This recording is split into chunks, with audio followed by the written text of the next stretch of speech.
दोस्तों आए दिन आप सुनते होंगे जब भी आप पे 498 जैसा मामला होता है, कोई डोरी केस का, दहेज केस का, जैसे कोई प्रॉपर्टी से या कोई फैमिली का, तो आपको पुलिस एक नोटिस जारी करती है CRPC 41A। अब यहाँ पे लोगों को काफ़ी दिक्कत आती है, काफ़ी इसको बारीकी से आज की वीडियो में समझेंगे। आए दिन हमेशा कोई भी लीगल एडवाइजर आपको जब भी फैमिली मैटर होता है उसमें कहते हैं पुलिस ने आपको 41A का नोटिस दिया है या नहीं दिया है, पुलिस आपको अरेस्ट कर सकती है या नहीं कर सकती है। तो आखिर ये जो बला है इस पर क्या प्रॉब्लम है, क्या है आखिर ये CRPC 41A का नोटिस। इलाहाबाद हाई कोर्ट ने भी इस पर CRPC 41A नोटिस पे स्पेशल फैमिली केसेस के लिए अभी हाल ही में एक जजमेंट दिया था, उसका भी जिक्र करेंगे, पूरी डिटेल में अपनी इस वीडियो में बात करेंगे। तो काफ़ी महत्वपूर्ण वीडियो होने वाला है जो आपको CRPC 41A नोटिस के बारे में जानकारी आज की इस वीडियो पूरी डिटेल में मिल जाएगी। तो चलिए दोस्तों, नो टाइम पास नो बकवास, सीधा करते हैं काम की बात। मैं हूं हंस। सेकंड बात दोस्तों, कमेंट में नंबर ना छोड़े, अगर आप मुझसे ही बात करना चाहते हो डिस्क्रिप्शन में इंस्टाग्राम का लिंक होता है, अगर आप पर्सनल बात करना चाहती हो तो मेरे नंबर भी डिटेल लिखी होती है। अब बात करते हैं दोस्तों अपन CRPC 41A। देखो CRPC 41A एक ऐसा होता है जो पुलिस कोई भी, जैसे 7 साल से नीचे के क्राइम हो गए, 498 जैसे मामले हो गए, 151 के 107 वाले मामले हो गए, पारिवारिक लड़ाई झगड़े हो गए, कोई भी प्रॉपर्टी से रिलेटेड हो गए, जो पुलिस के पास, पुलिस को ऐसा लगता है कि इसमें गिरफ्तारी करने से पहले पूछताछ करना जरूरी होता है, तो ऐसे मामलों में CRPC 41A नोटिस को देके उनसे पहले पूछताछ की जाती है। अब ये CRPC 41A फैमिलीज मैटर होते हैं जो जैसे 3 साल का पनिशमेंट होता है 498 में।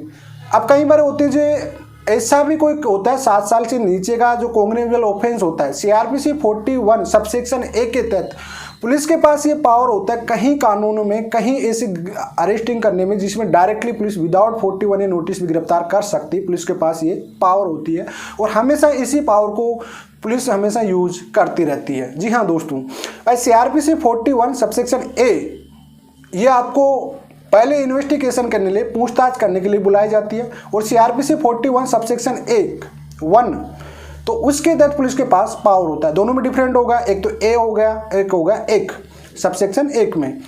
अब यहाँ पे दिक्कत आती है कि 41A जैसे की कीमत क्या होती, क्या वैल्यू होती। अभी हाल ही में इलाहाबाद हाई कोर्ट ने कहा कि जो मनमानी गिरफ्तारी हो रही है, 498 जैसे मामलों में मनमानी गिरफ्तारी हो रही है, सुप्रीम कोर्ट ने मना भी कर दिया कि इसमें गिरफ्तारी नहीं की जाए, जब तक जरूरी नहीं होता तब तक आप गिरफ्तारी नहीं की जाए। फिर भी पुलिस आज की डेट पे इसका मिसयूज करती है।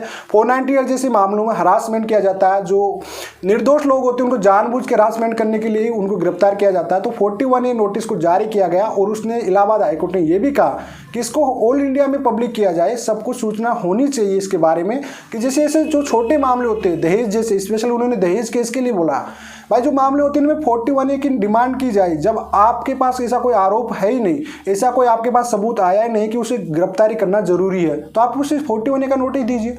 अब CRPC 41A का नोटिस जब पुलिस आपको दे देती है तो आपका कर्तव्य यह बनता है कि उसकी आपको पालना करनी चाहिए। मतलब पालना का मतलब उसमें कंडीशन लिखी रहती है कि आपको कहीं बाहर नहीं जाना है, कोर्ट से पूछ के जाना है, पुलिस आपको जब भी बुलाए तो आना पड़ेगा, आपको केस में कोऑपरेट करना पड़ेगा, हर चीज़ उसमें कंडीशन लिखी होती है, तो उस चीज़ को आप फिलअप करना होता है। ठीक है। अब यहाँ पे जो 41A का होता है, जो छोटे केसेस होते हैं जिसमें पुलिस को ऐसा लगता है कि इन केसों में पहले पूछताछ करना जरूरी होता है, इसमें गिरफ्तारी करना कोई भी जरूरी नहीं, तो उस सिचुएशन के लिए CRPC 41A का नोटिस दिया जाता है। फैमिली मैटर में भी दिया जाता है, पारिवारिक जो लड़ाई झगड़े हो जाते हैं अड़ोसी पड़ोसी उन भी मैटरों में दिया जाता है। कॉम्प्रोमाइजन का एक सिस्टम होता है, कॉम्प्रोमाइजन में कराया जाता है। और जब 41A CRPC नोटिस आपको पुलिस दे देती तो आपको गिरफ्तार नहीं कर सकती, इलाहाबाद हाई कोर्ट ने कहा।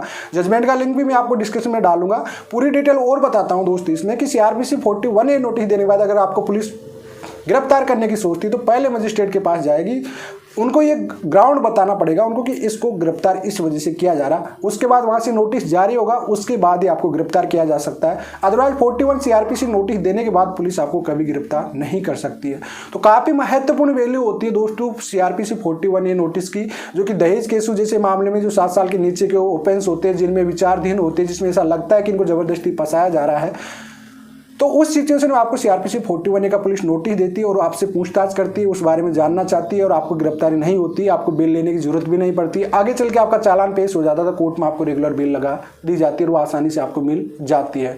तो दोस्तों आपको इस वीडियो में पूरी डिटेल में समझ आएगा होगा कि CRPC 41A का नोटिस क्या होता है, कब दिया जाता है, क्या इसकी वैल्यू होती है, क्या टर्म्स कंडीशन होती है, सब कुछ इस वीडियो में पूरी डिटेल में बात कर दिया। तो आई होप आपको पूरा वीडियो समझ में आया होगा। अब आगे की बात है दोस्तों, आप इंस्टाग्राम पर जरूर फॉलो कर लेना, क्योंकि इंस्टाग्राम पर मैं लाइव आते रहता हूँ, आप आप लोग अभी तक इंस्टाग्राम में मुझे फॉलो नहीं किया, डिस्क्रिप्शन में लिंक होता है, तो जरूर वहाँ पे फॉलो करिए। और वहाँ पे मैं लाइव आता रहता हूँ शाम के 9 बजे 10 बजे के बीच में, तो आपके जो भी सवाल होते हैं वो आप मुझसे पूछ सकते हो। तो चलिए दोस्तों, आज के लिए इतना ही। जय हिंद, वंदे।